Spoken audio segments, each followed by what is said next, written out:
Leslie, if you're leaving the house, would you let me know before you go off? I didn't realize I was the only one left at home. You told me you didn't have to work today. So, where are you then? You will be home before lunch, right? I thought you would prepare lunch for me since you're not working today. Oh, I'm sorry, Hannah. I wasn't feeling well this morning, so I went to the doctor. I'm still waiting for her to see me, so I may not be able to come home in time to make your lunch. Oh, that's unfortunate. I didn't realize you weren't feeling well. Do you have a fever? Yeah, I've been coughing all night. I took some medicine and some cough drops, but it hasn't really helped. It seems I may have come down with a cold. I hope it's just a cold at least. Oh no. You better not give it to me. You know, I have diabetes, and any infection would make it hard for me to recover. That's why I keep telling you to take care of yourself. You're so selfish and inconsiderate. You don't think enough about what kind of effect it would take on me. I don't want to get hospitalized over a cold passed down from you. Yeah, I certainly don't want to get you sick either. I'm sorry. I was trying to be careful, but I had to work late these past 2 weeks, and I think it's taken a toll on me. I've been drinking a lot of herbal tea like you told me to. It's probably the sudden change in weather, too. It could get really cold in the morning. I need to find a warmer jacket for myself. Oh, stop thinking about spending more money. I have an extra down jacket that you can wear. I'll lend it to you, but make sure you return it after dry cleaning. See? This is what you get for not listening to me. So, who's gonna make dinner tonight? Well, I have a fever. I don't think I'll be able to cook it all. It would be nice if you could make us dinner tonight, or perhaps we could just get delivery. I'm certainly not cooking dinner. Then I hope you're okay with delivery. I'll let Chloe know and she can throw you the menu from any restaurant you want to order from. Well, what are you going to do about Hector's dinner? He's most likely gonna be late tonight. I don't think he's gonna eat at home with us. Oh, is that so? He hasn't been coming home lately. He has. It's just past midnight. He seems very busy. Aren't you worried about him? Don't you care about how he's spending his nights? Well, he tells me he's been busy at work. Do you believe that? You actually think he's working every day until 1 a.m.? Are you sure you know what's going on with him? You don't even have a clue, do you? I always knew you were oblivious. Leslie, you need to face reality. No one will appreciate your know it all attitude. Hector is working full time and providing well for our family. Why do you need to work? Why not stay home and take care of the house more? Maybe Chloe needs you at home more often. I was always there for Hector when he came home. I baked fresh pastries for him every day. Do you even know how to bake? There are more important things waiting for you at home. Sorry, I just got a call. I have to go. Go ahead, do your thing. I'm just trying to give you some advice. But if you don't want to take it, that's your loss. It's no wonder Hector doesn't want to come home to see you.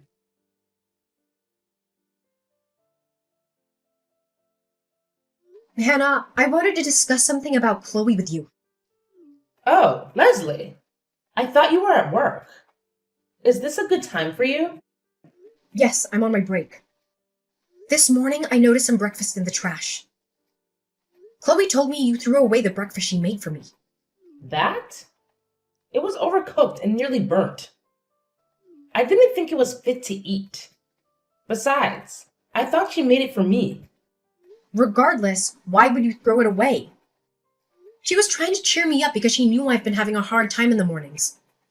Well, I saw her in the kitchen and then things started to smell burnt.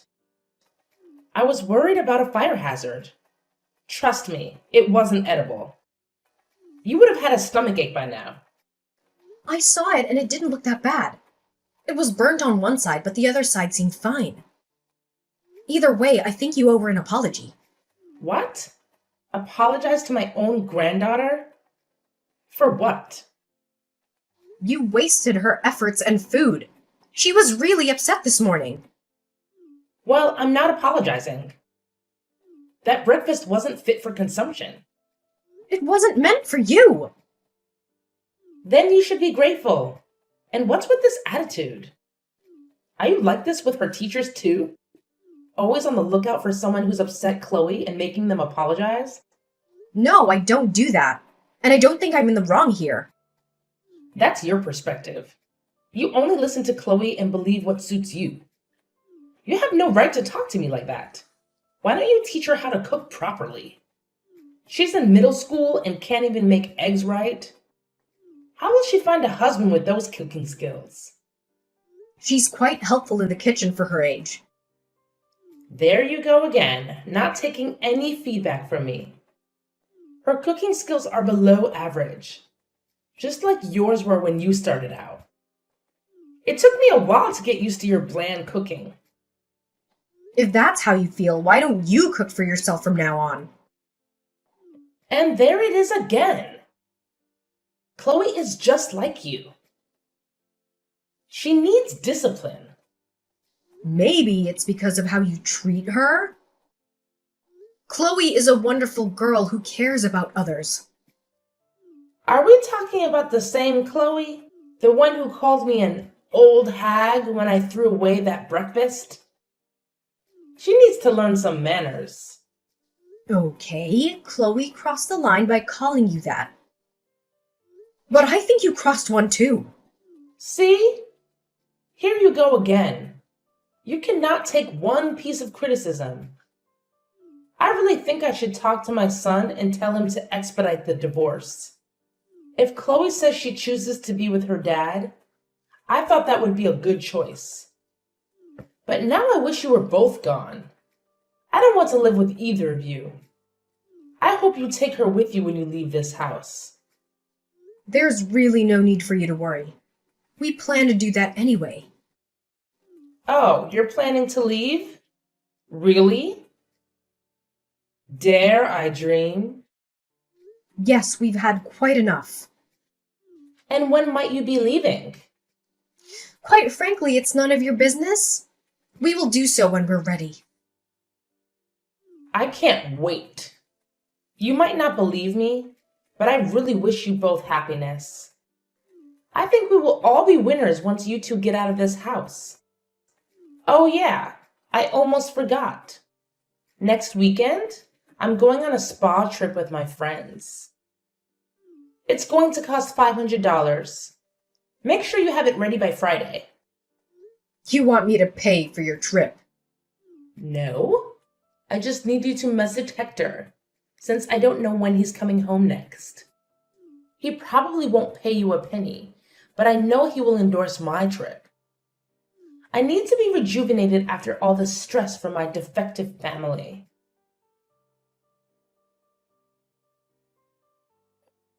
Leslie, I'm arriving tomorrow at 6 p.m. Could you make sure to pick me up at the airport? I have a lot of luggage, so I will need your help. I told Louise and Shirley that you would give them a lift too. I don't think that's gonna be possible, Hannah. What? I already told them that I would take them home. Don't embarrass me in front of my friends, Leslie.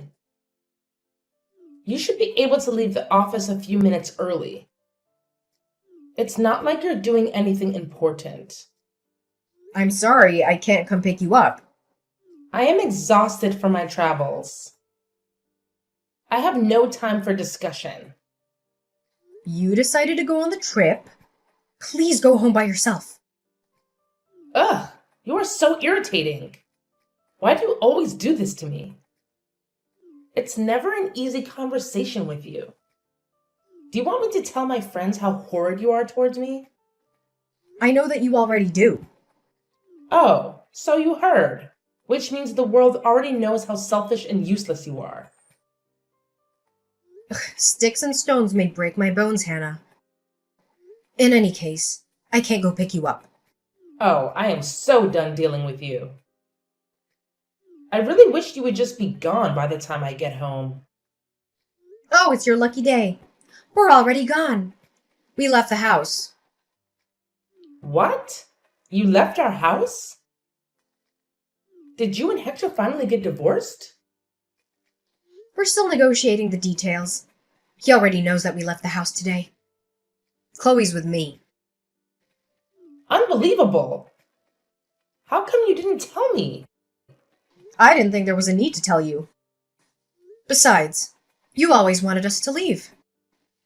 Yeah, I said that, but I would like some heads up. Who's going to cook my meals starting tomorrow? Who's going to be doing the housework after you're gone? I think you would be the only one left to take care of the house. Or you can ask Hector. As you always said, he listens to you, right? Perhaps he'll hire someone who can do all those things for you. There's no way I can ask him that. But it's okay. I'm a little surprised at how soon you decided to leave, but it was bound to happen at some point. What a relief. Same goes here. You were unpleasant until the very last moment. So you're going to start a new life as a single mother. Good luck with that monster teenager. I'm sure she will keep your hands full. I hope you won't have to go pick her up at the police station anytime soon. At any rate, I want nothing more to do with either of you. Even if you had run out of money, don't even think about coming to me. Absolutely. I have no intention of seeing you again. Once this divorce is settled, I won't be asking you or your son for anything. We'll see about that. Do you even know how much college tuition costs these days? I mean, room and board on top of that? You seriously think you can manage to pay for all that single-handedly? Don't worry. Chloe's a straight A student. Besides, she's thinking of applying to colleges where she could get a full scholarship. That way, she won't have to rely on me completely. Nothing will hinder her from completing her studies. Huh. We'll see if she can keep up her grades until graduation. At this rate, she might get expelled for her mischievous behavior. I am fully supportive of my daughter.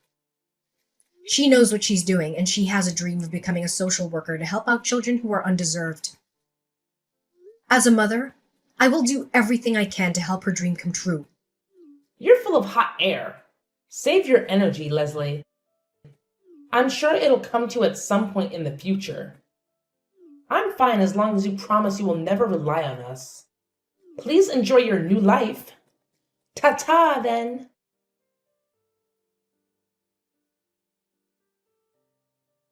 Leslie, can you speak now? There's something I want to discuss with you. What do you want to say? Well, actually, Hector told me to get out of the house. Oh, really? Can you believe he's kicking me out? He never used to speak to me that way. It must be his girl. I can't believe he doesn't want me around anymore. After all those years I took care of him and supported him?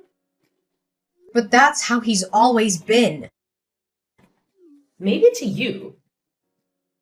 He was so good to me all this time. I can't believe how much he changed in these past few months. Besides this place, it was a rental. I thought he bought this house for us. He suddenly started saying that he can no longer pay for the house. Yeah, that makes sense. What? He's been paying all this time. How come he can't pay for it anymore? It doesn't make any sense to me. That's because I was paying the rent all this time. What did you say? You were paying the rent? Yes. In fact, I was paying for all the household expenses, including our utility bills. He stopped paying for our family for over a year now. Hannah, I never told you this before because I didn't want you to feel bad, but I actually make double the amount Hector does. You're lying. There's no way. What? So all this time you were paying for my food and trips? Well, you can say that. How come? Where is Hector spending all his money then? Though you know very well there's someone else he prefers to take care of. Someone apparently more important than his own family. You mean he was really cheating on you?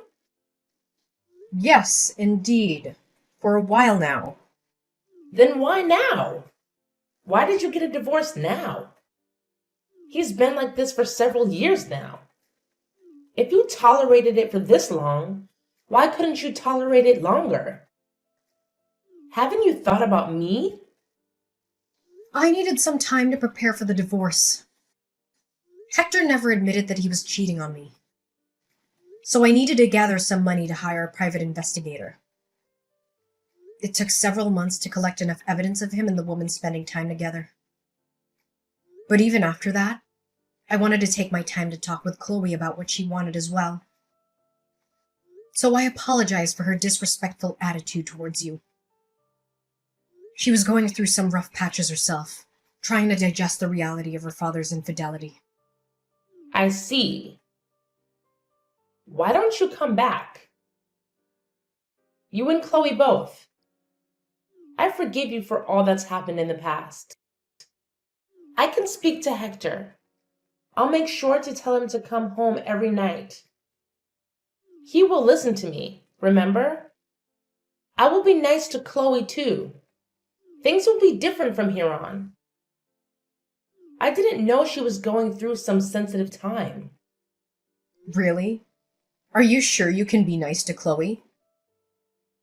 I don't know about that. You despised her from the day she was born. Besides, she's not a grandson like you always wanted. That doesn't matter anymore.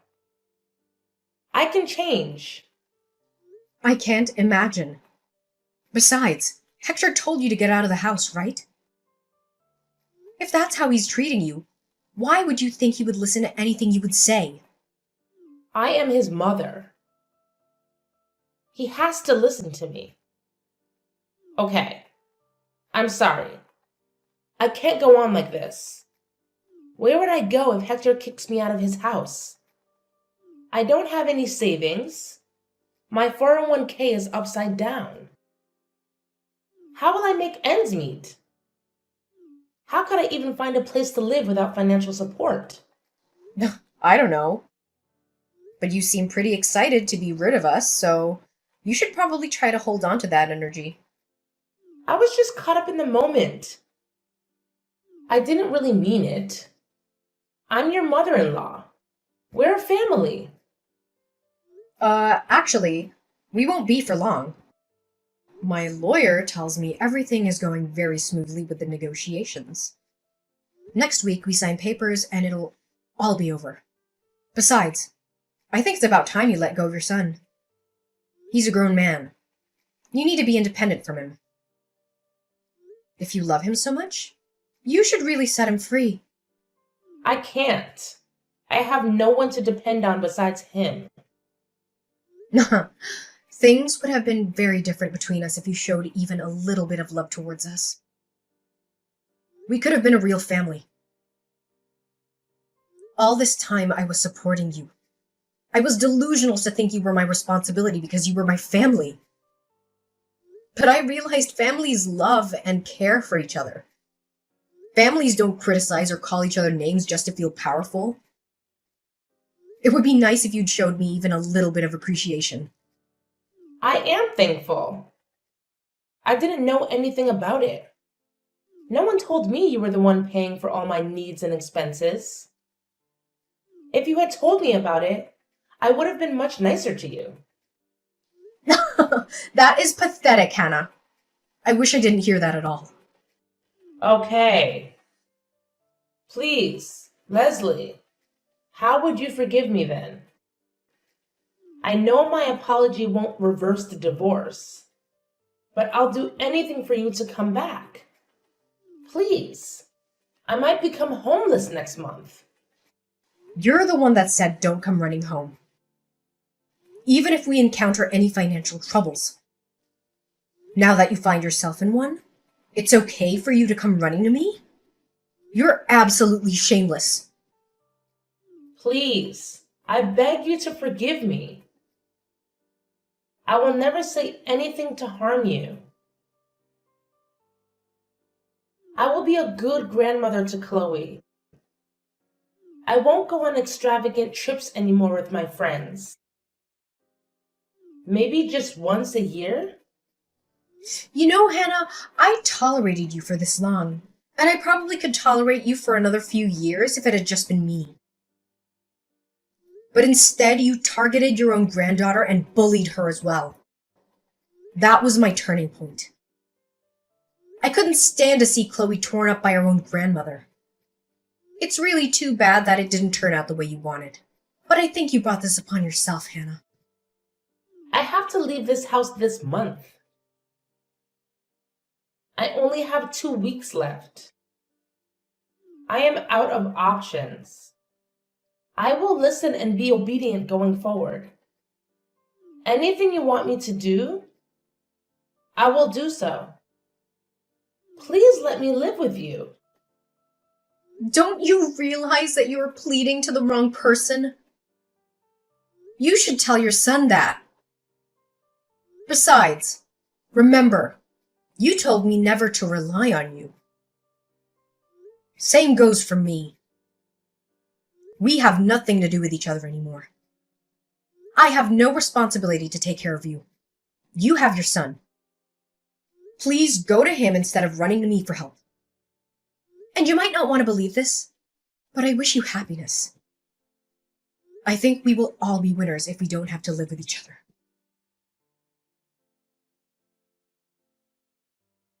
After finalizing my divorce with Hector, I was granted custody of our daughter, Chloe. To be honest, there wasn't much negotiation needed. Hector seemed to have relinquished his rights to Chloe from the start. It wasn't until I presented evidence of his affair that he admitted to it. He had no choice but to accept my divorce terms and pay the alimony and child support I demanded. After all, his actions had torn our family apart. But I was fortunate to have Chloe by my side. Preparing her for the divorce wasn't easy at first. She didn't want to believe her father had been unfaithful all these years. But as time passed, she began to see who was always there for her and who wasn't. As for Hector, I didn't let him off the hook so easily. Despite Hannah's harshness, I didn't want my former mother-in-law to live in misery for the rest of her life. So, I gave her Hector's address where he lived with his new partner since she had nowhere else to go. She showed up at their door and insisted on moving in with them. Things haven't been going well between Hector and his partner ever since. Knowing Hannah, I'm sure she has plenty to say about the new woman in Hector's life. It's only a matter of time before their relationship crumbles. As for me, life with Chloe has been a joy. Without the burden of caring for Hannah, our financial situation has improved. Chloe and I enjoy shopping and trying out different restaurants in our new neighborhood. She had to switch schools, but she's made new friends and kept in touch with her old ones. She's more focused on her academics now, and even made the dean's list this term. My daughter is an angel in my eyes, no matter what anyone says. I cherish every moment with her until she goes off to college. And when that day comes, I let her go without any hesitation, because that's how much I love her.